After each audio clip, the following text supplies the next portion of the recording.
Are we Hello. live? We are live. We are live. Yes. hmm Yes, yes, yes.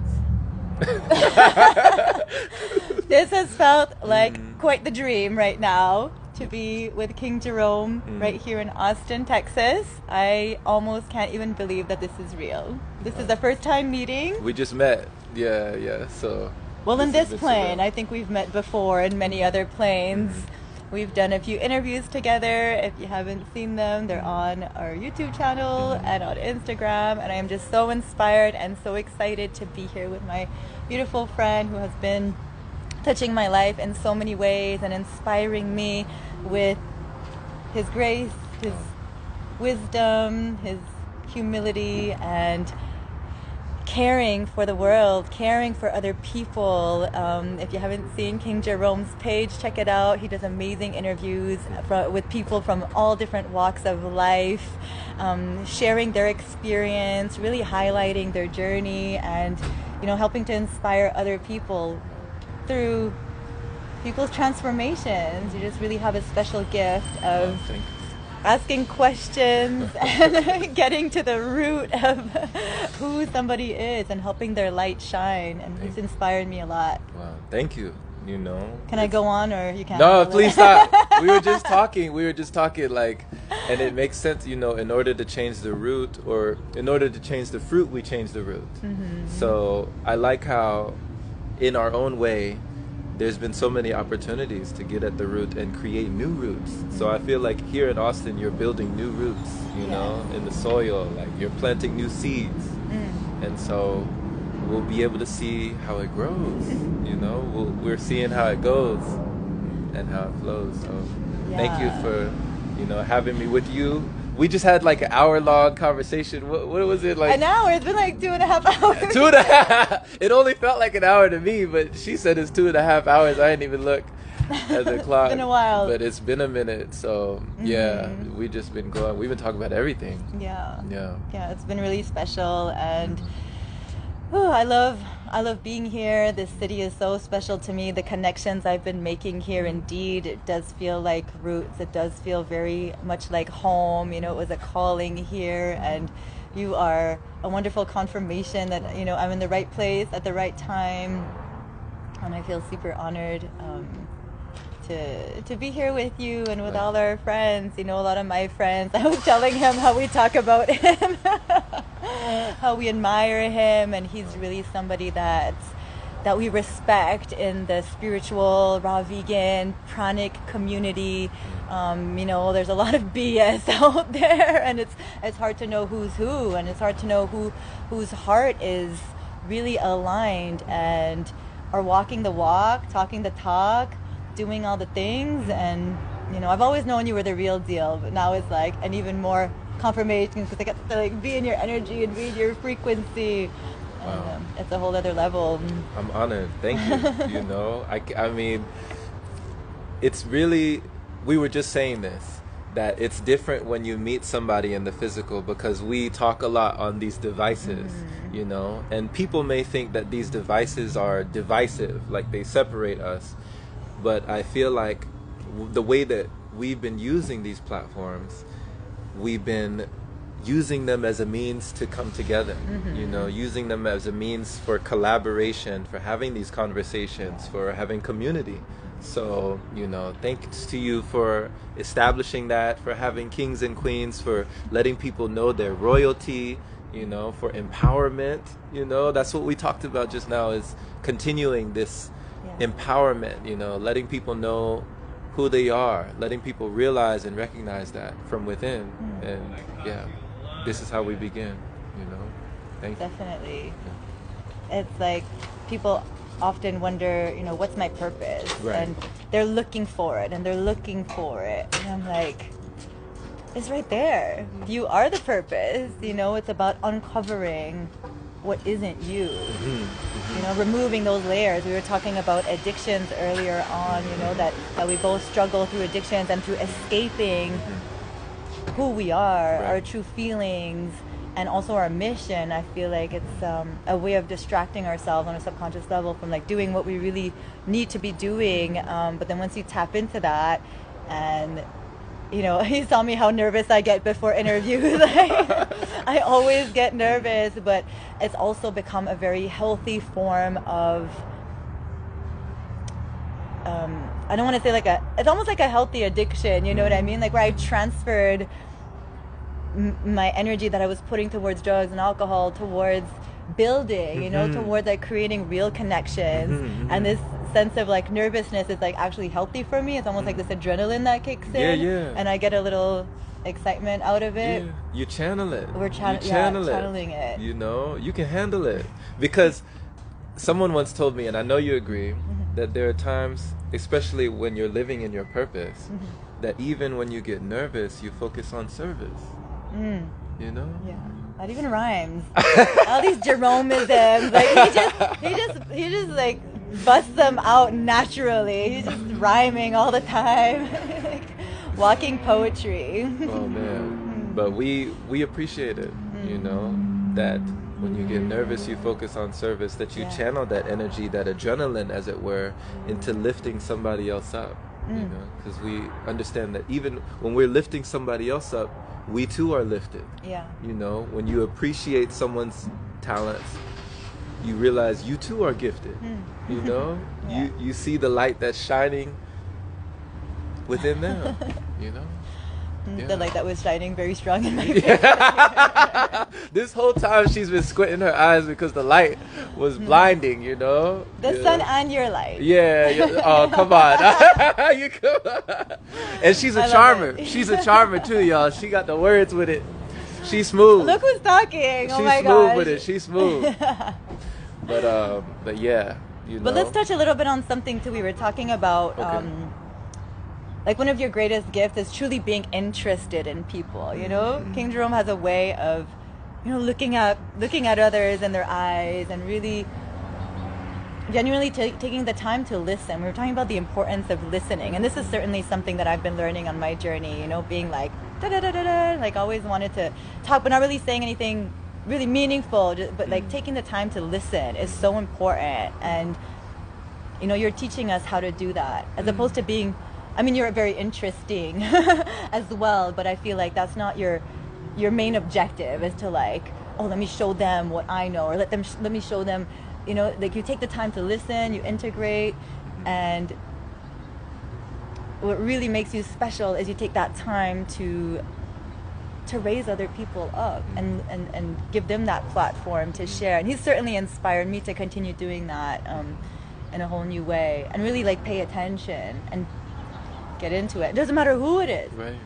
Why not? It doesn't matter who it is or what they're saying. Right. Like you were telling me about, you know, the folks at the hostel. Like, they come from all different backgrounds, all different lifestyles, all different places, you know. But if you have a voice, your voice has value.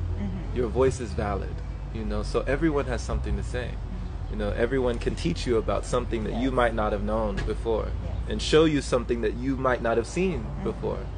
And just by allowing somebody to, you know, share their story, you know, there's so much power in your story. You know, you've been through the test. Now you have a testimony. You've been through the mess. You know, now you have a message. Oh, yeah. And you can empower somebody with that message. So I love what you told me, Eileen, when you said that they don't know. Like, secretly, I feel like I'm the lucky one. You know, I get to listen to these amazing, these powerful stories, and they're having the opportunity to share. It gives them that voice. They're able to share their voice, and they're able to shine in that way. And so people receive that energy. You know, when someone's living in their truth, or as you put it, their raw authenticity. You know, their rawesomeness, right? Yeah. So it's raw. Yeah. Yeah. Why do you think it's so hard for people to be raw and to be authentic, like in the world that we're living in? Why do you think that like not everybody's more honest? Like it seems to be very refreshing to be talking and showing up in this way. People always tell me how refreshing it is. Why do you think it's so hard, like, for people to share what's really going on with them? That's a great question. You know, there are different perceptions of that. For some, perhaps they might be out of practice. You know, I wasn't really in the practice of portraying myself in this way, you know, of expressing the things that had been stressing me, you know, for many years. But expressing can be its own blessing, you know? And it's interesting how you can see somebody and you can see the look in their eyes when they find something within them that they didn't know was there. And so that can happen when you just care to let them open up to share, you know? So like they say, sharing is caring, you know? But also when you're listening, you see someone glistening. You know? See what I'm saying? You know? Yeah. So it's when someone has that ability to open up, because vulnerability is one of the best abilities that we have. Vulnerability is a strength, you know. It's not a weakness. It doesn't mean that you're weak. It means actually you're strong enough to be bare, to lay yourself open like that.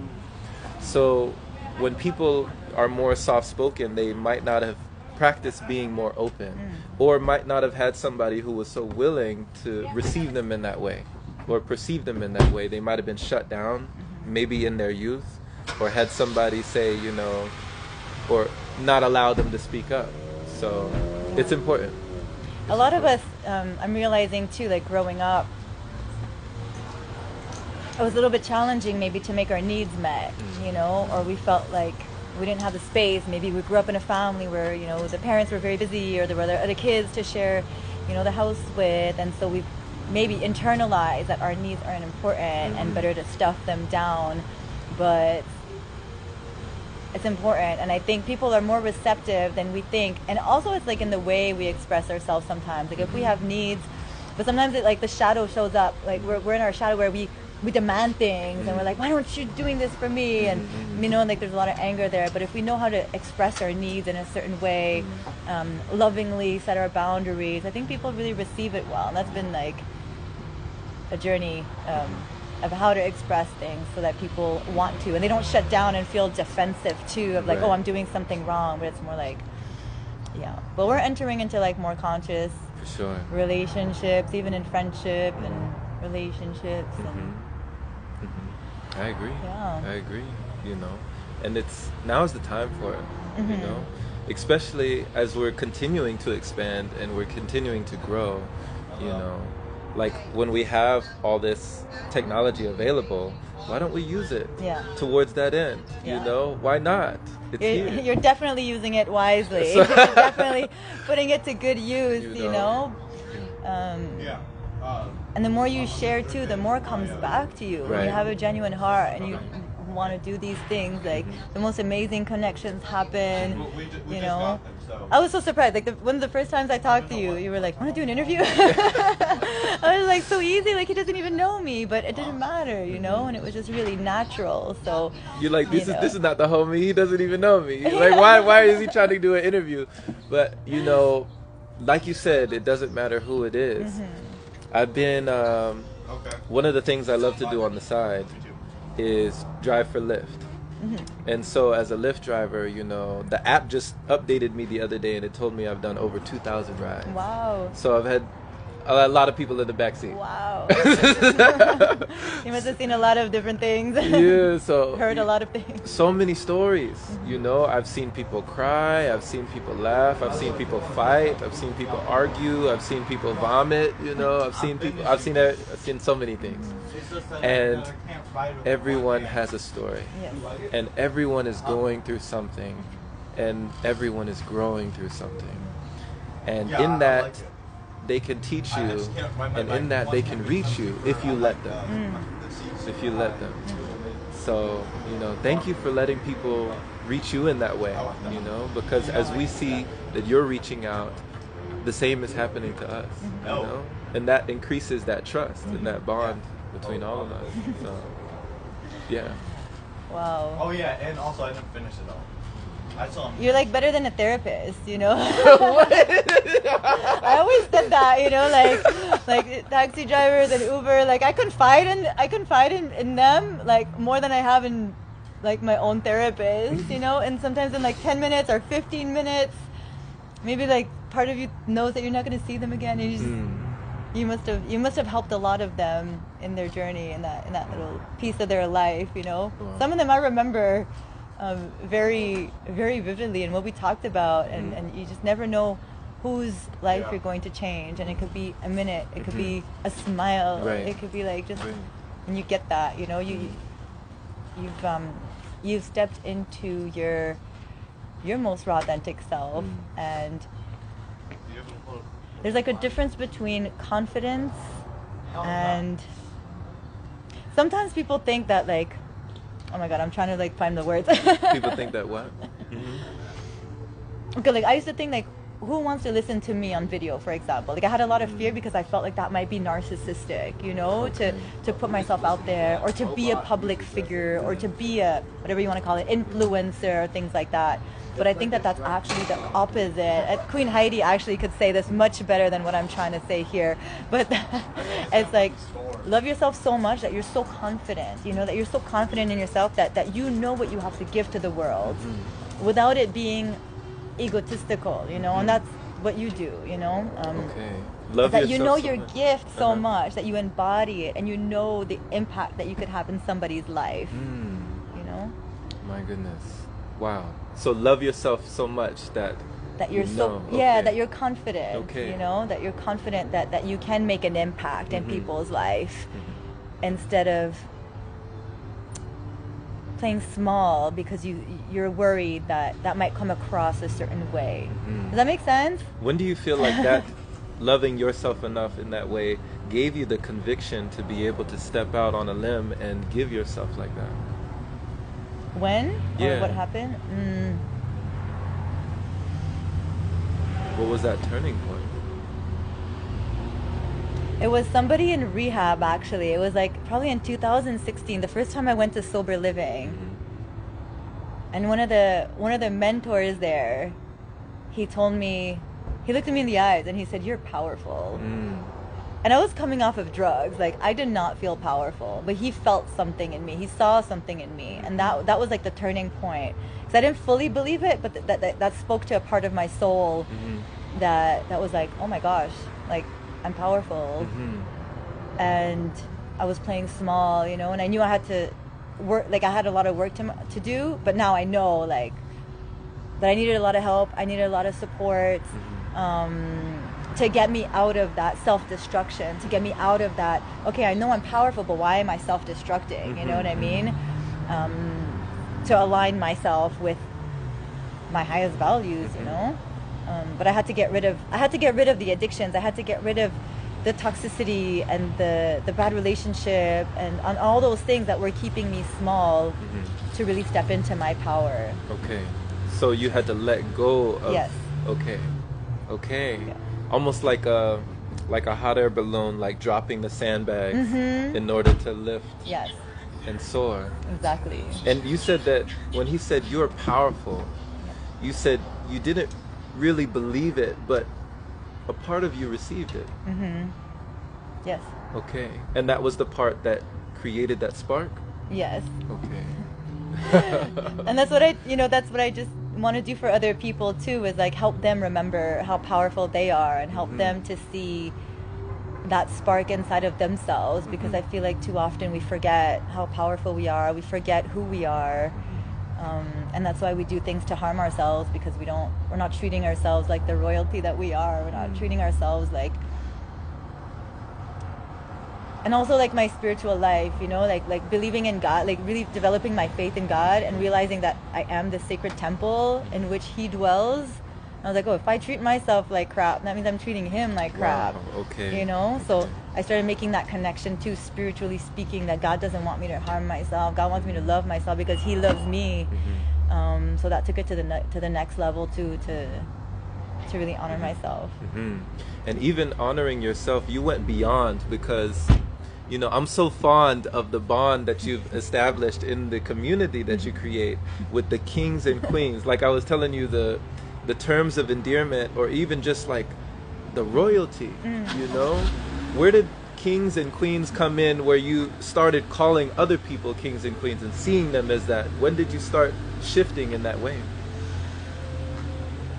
Probably like like around 3 years ago, when I got on my extended juice cleanse, I started seeing my own power within, that I could go that long on a juice cleanse. Yeah. And I was like, damn, like that takes some strength. That takes some real willpower to go that long. And I was working in this other community with Shane Sterling.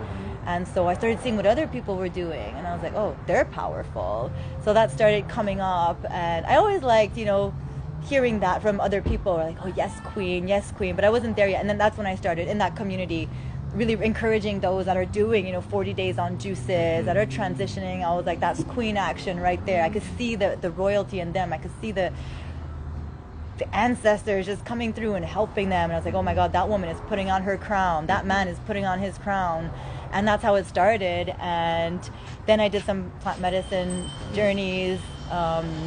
And it was like undeniable. The message came through. Queen Aline. Clear as day. Clear as day. Like, you're a queen, you come from far. You're so ancient. Past life, regression, really seeing like who I was. Like, I saw myself coming out of a temple, like high priestess, like that kind of energy, that I was a medicine woman in past lives. You saw it. Yes. So I was like, okay, this is for real. And I didn't claim it yet. It took a few ceremonies of really, and then I was like, oh my God, this is it, But then I was like, well, I'm no different from everybody else. They just haven't maybe tapped into it yet. Okay, the medicines helped me tap into it. Yes. So let me help them. I'm the medicine now. Okay. I'm gonna help them tap into their queendom and their kingdom. Yeah. So like, you had a new lens. Yeah. Now you were looking through like a lens of love, and you're helping others recognize their royalty. Yes. But first, you had to recognize it first. Yes. Okay, are y'all hearing this? Are y'all writing this down? Can you tell us about that one time where you said there was a lady that told you, Aline, that you've already been paid for? What a powerful, can you talk about that? Yes, it was actually King Oliver, my friend. Oh, is it King Oliver? Yes, okay. Yes. I was talking about, sometimes I feel guilty for receiving gifts. I feel guilty and unworthy. I have felt up until this point very unworthy of receiving abundance or getting support, whether it's from my family or from friends. It's always like, oh no, you shouldn't have this feeling of I'm not worthy. But then he told me, he was like, you have been bought and paid for by your ancestors.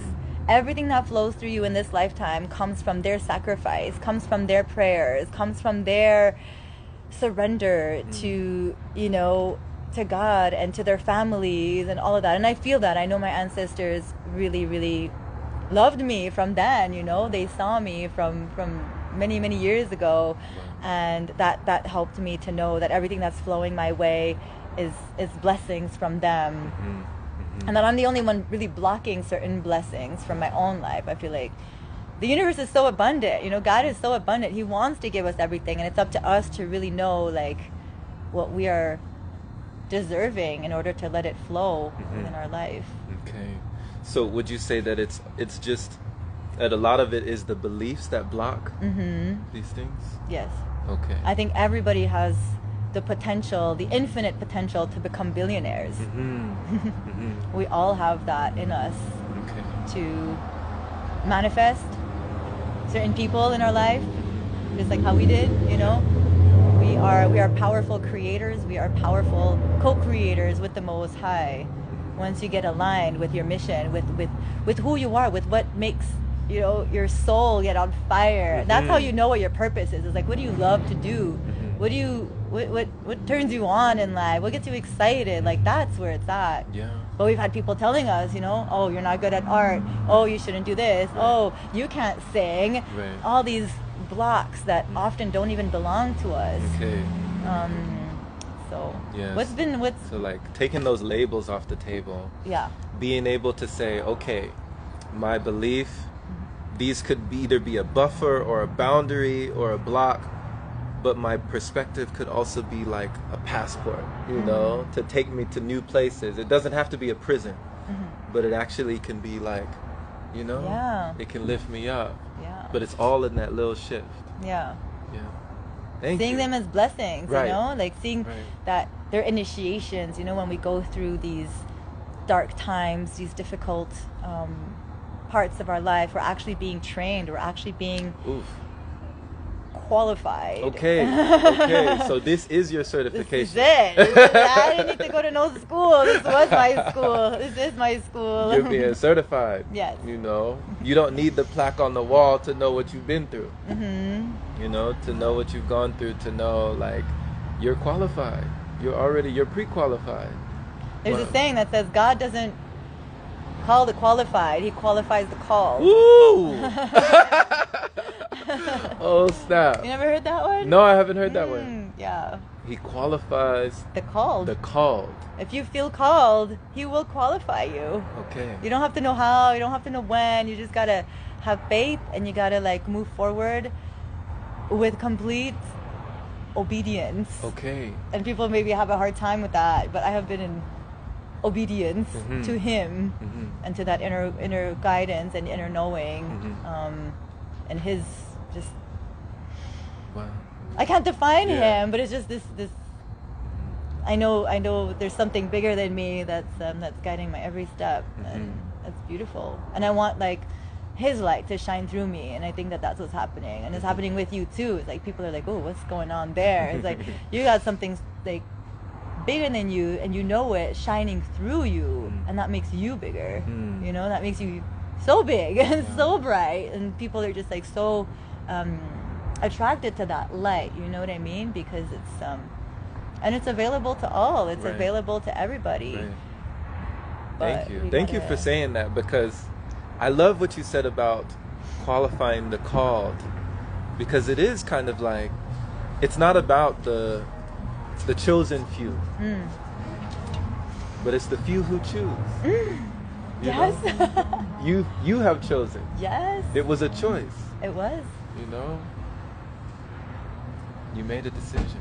I guess. I almost feel like I didn't have a choice, though. But yeah, it was a choice. Mm-hmm. Hmm. Yeah. And what was it like for you? Like, I know you've been through so many hardships too, and you've been initiated on many, many different levels. What was the turning point for you where you decided to be in service and to give yourself to your communities and the world in this way? I feel like one of the turning points and learning points was when I stayed with the monks and nuns from Myanmar, and that was in California. And they showed me, just by watching them, the way that they maneuver, the way that they operate, the way that they meditate, and the way that they just opened themselves up to me. You know, they received nothing but donations, and they received tons of donations, to the point where they had me staying in this like 3-story property on this mountain, this hilltop overlooking Lake Elsinore. And it was just me in there. You know, they were like, yeah, you should go stay up there. I was like, what are you talking about? And then when we drove all the way up this winding hill, all the way to I was like, this is your place? Like, you own this? And they said, no, somebody just gave us this. This was a donation. Wow. That was another donation.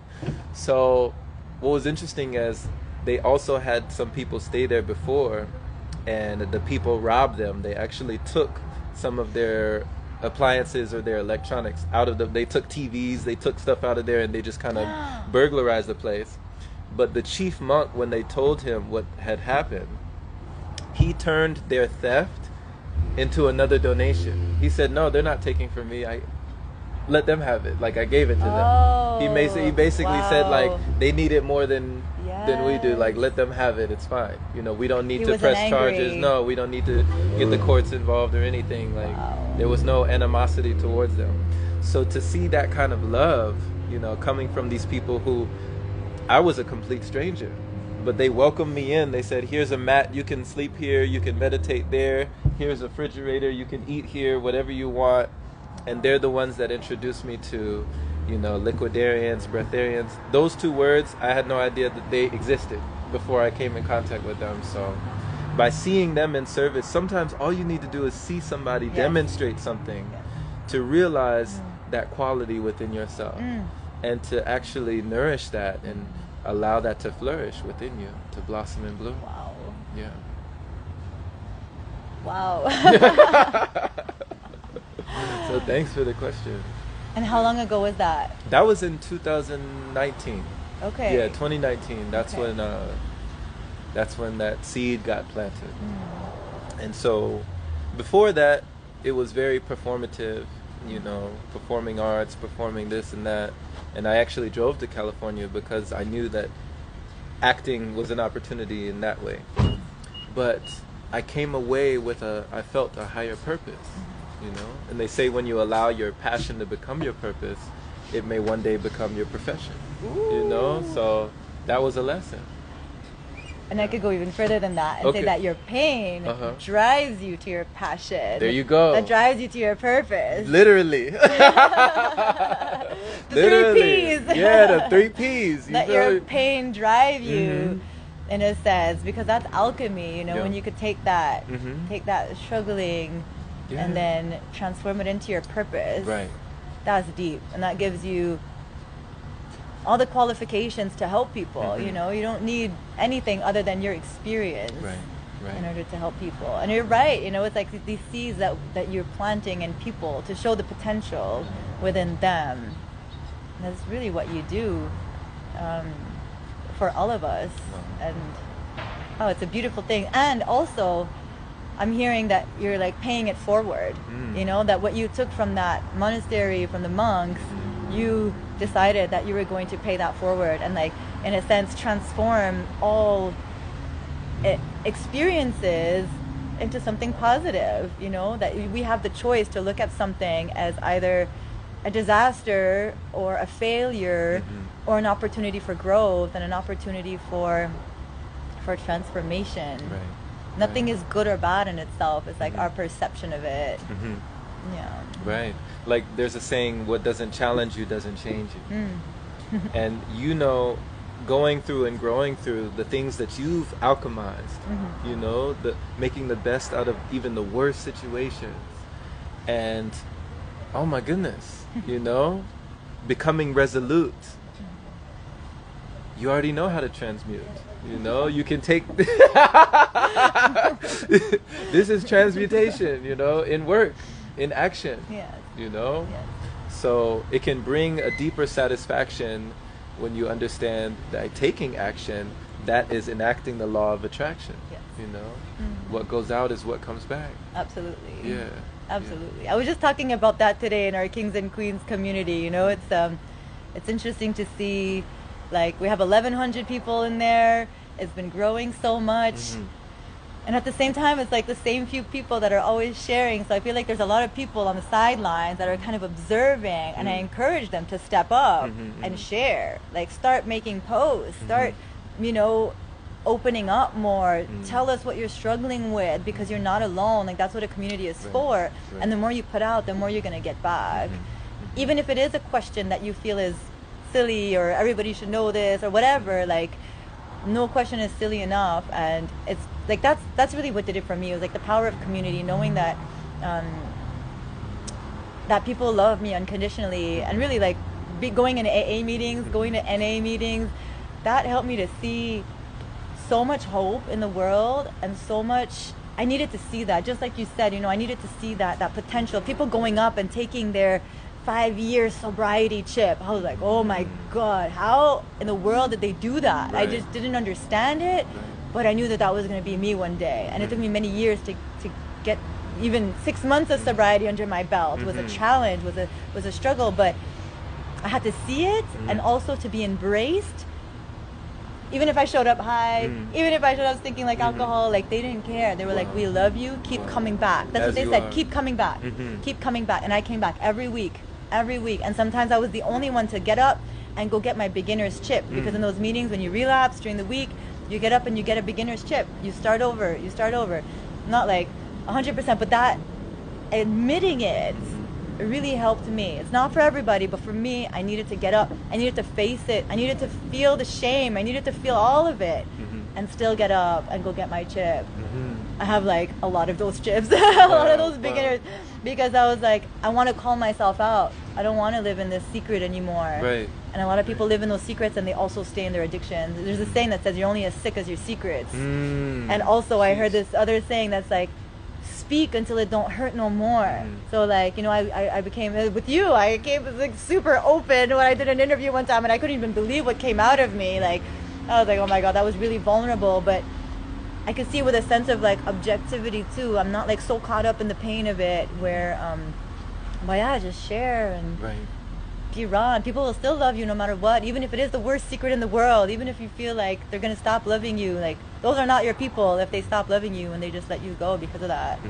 So Man, when you said the beginner's chip, so you said admitting it. Is that the first step?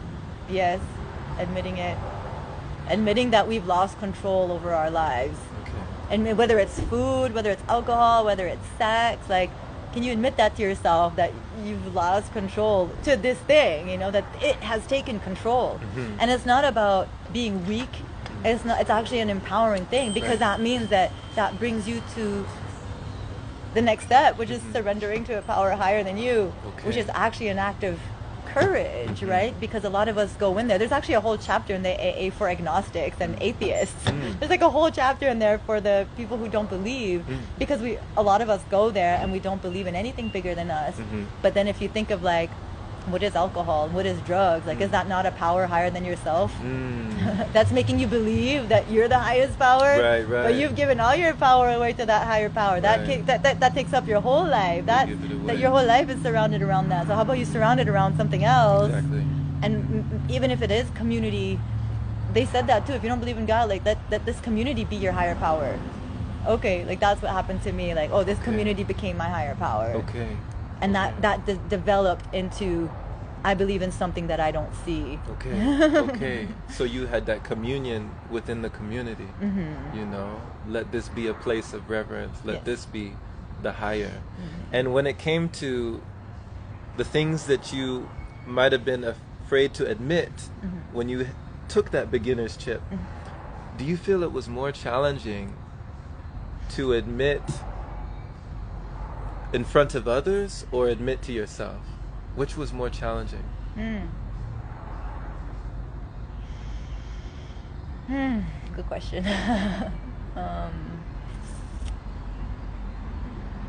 I guess both, but at the end of the day, it's more with myself. With yourself. Yeah, it was more with myself. I felt a lot of shame, and they actually helped me to remove that shame and to know that I'm just like everybody else, and we're all fighting for our life, and there's nothing to be ashamed of.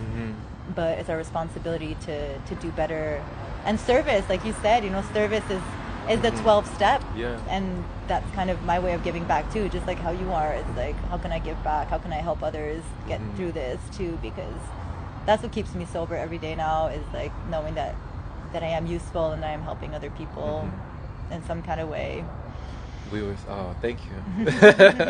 And thank you for being in service. You know, we were just talking about how when you lift others, that you too are lifted. So with that 12th step in place, I thought I saw a statistic or something that said that the majority of people that don't do that 12th step, the ones that don't reach back and bring somebody up, that they usually go back into using and abusing, Yes. you know, and feel like they're losing, you know? Yeah, because I think like we have this inner. I think our purpose here is to help each other, you know, and I think that's another thing we've forgotten. It's just we're here to help each other and support each other, and feel useful in those ways. You know, feel like we are making a difference. So if we're not doing that, then there's like a disconnect with our intrinsic nature, you know. So Okay. it feels good to give back, you know. At the end of the day, we gain so much out of it, and there's nothing wrong with saying that. I love seeing people transform. I love seeing people get on juice cleanses. I love hearing when somebody gets sober. It's like, that brings me joy. Right. To know that family is going to be closer together, that those children are going to have their parents around for longer. Like, that's powerful. And this makes me want to do more work. Why not? Yeah. You know? Well, we were talking about Belize, you know. That's how Belize, like that whole project of creating like this healing center came about. Yeah. And he's gonna come do retreats there, so definitely like stay tuned for that, because I've been seeing you on the retreats. And Oh my goodness. Tell us a little bit about those retreats and what those experiences have been like, and how life transforming they are, to be in that surrounding and to be with other people that are unfooding, that are like, he does these pranic retreats all over the world. You've been with King Elitom Elamin that I've been following for many years too. He's so awesome. And tell us a little bit about that and how those retreats have helped you and help others.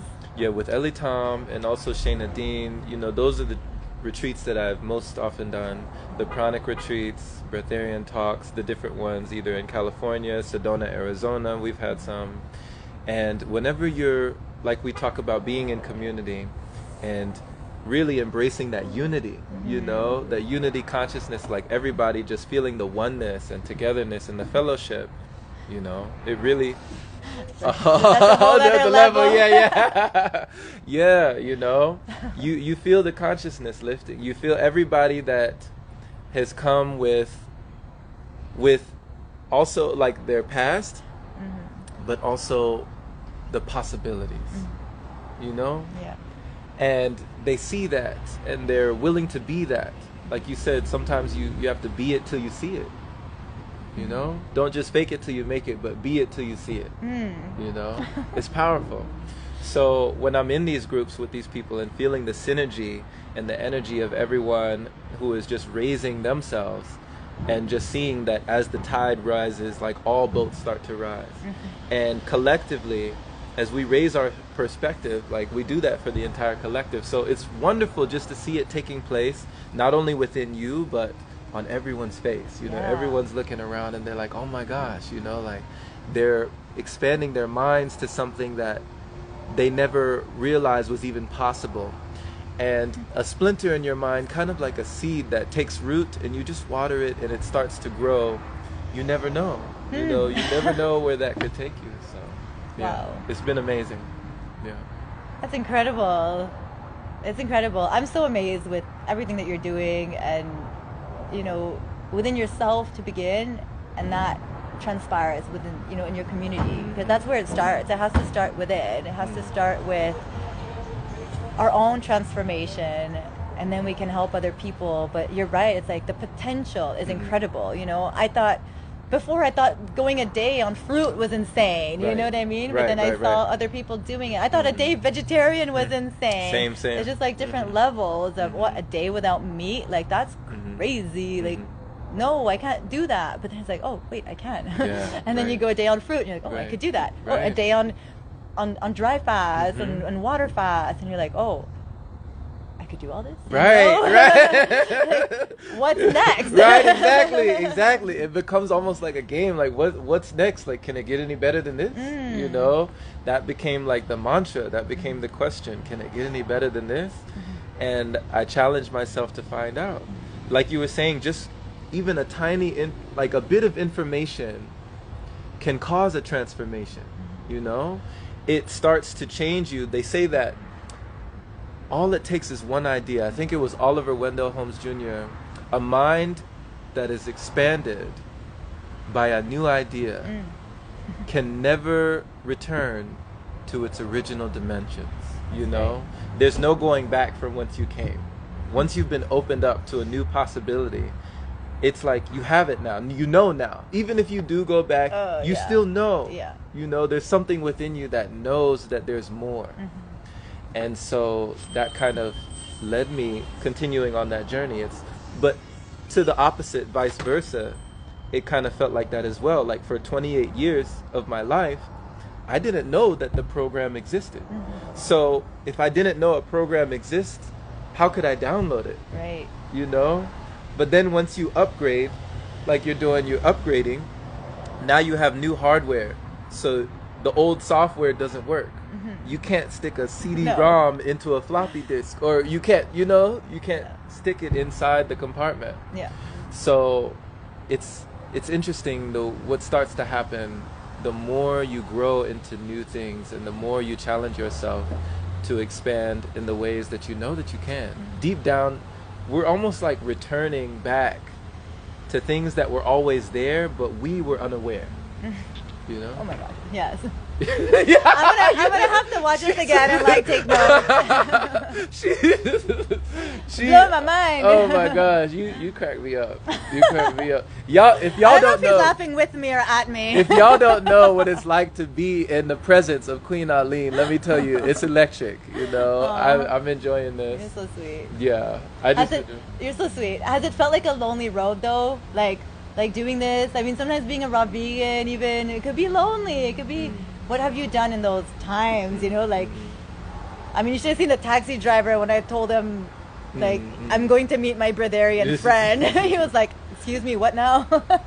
As he sips on his Coca-Cola. You know? Like. And just, you know, just to a disclaimer, like, I don't feel that I have reached or like attained some level, you know, that's like not, you know what I mean? I feel like this is really a journey. Yes. For me, it's not really a destination like, oh, I'm pranic now. Oh, I'm breatharian now. Like, oh, I'm here now. You know, I've elevated and I'm over here and you're over there. Right. You know, it's not like that. For me, it's a continuous learning and just keeping that fire burning.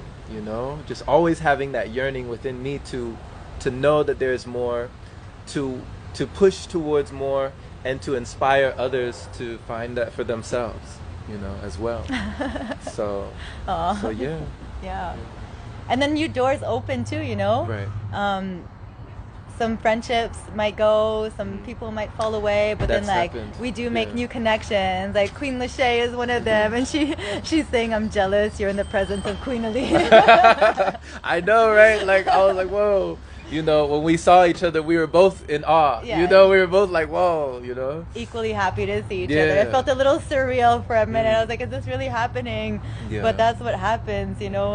You happen to be here too about the same time. Like Divine timing. the synchronicities start to happen, and I know many of us are going to meet in real time in different places all around the world. It's happening. So that's how it works. We become these like lighter beings, these like more spiritual beings, where from the time we think something to the time it manifests, it could be like at the speed of light, you know. And I love how you say that. You are so humble in your approach to things, your approach to healing, and yeah, you're just so amazing. And I'm really grateful to have this opportunity to be with you. Thank you for, you know, sharing and coming on live. Queen Lachey, you're so amazing. Today she came on today on our Kings and Queens community, and she's been intense. She's hardcore too. She's like 14 days, 2 weeks into like mono fruit feasting. Wow. So she did 7 days on citrus and 7 days on grapes, and then she's going 28 days. So Queen Lachey, hats off to you. You are healing yourself. Yes. You are a powerful force to be reckoned with, and you are my Shiro and one of my besties, and I love you so much. Beautiful. Everybody who came on, thank you. I will see you in a little bit and Fruit Up with King Bobby, who's also super amazing, who's been healing himself with fruits. Bless him. And hopefully we'll have some more of these very soon. Absolutely. Absolutely. Absolutely. Oh my gosh. Yes. Anything else you'd like to share? Just gratitude, you know, gratitude for having this space, gratitude for allowing people to express, you know, let go of their stress and just be blessed, you know, just share that. So I think this is definitely needed, you know, especially at this time when a lot of people might be shy or feel like they're afraid to shine. But when they see that you are shining, you know, it gives them permission to shine as well. So thank you for being that. Yeah. Thank you. You have been my guiding light through this all, and shining your light so bright. Oh my gosh. Yeah. To reignite. Ay, ay, ay.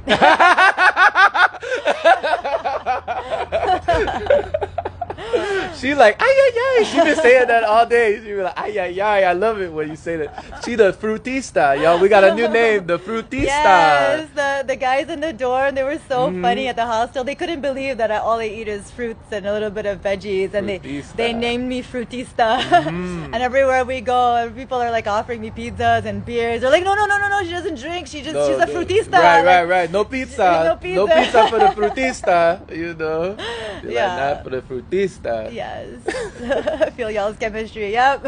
Oh my gosh. All right, I'm gonna put Jerome's King Jerome's handle on Insta. But yeah, Blessings. definitely. Oh, Right? it Is that has how it it is? right There you go. Awesome. There we go. Much love, y'all. Yes, so much love. Thank you for joining us and for being here with us on this magical night. Of course. Love you so much. We'll see you soon. All right. Take care.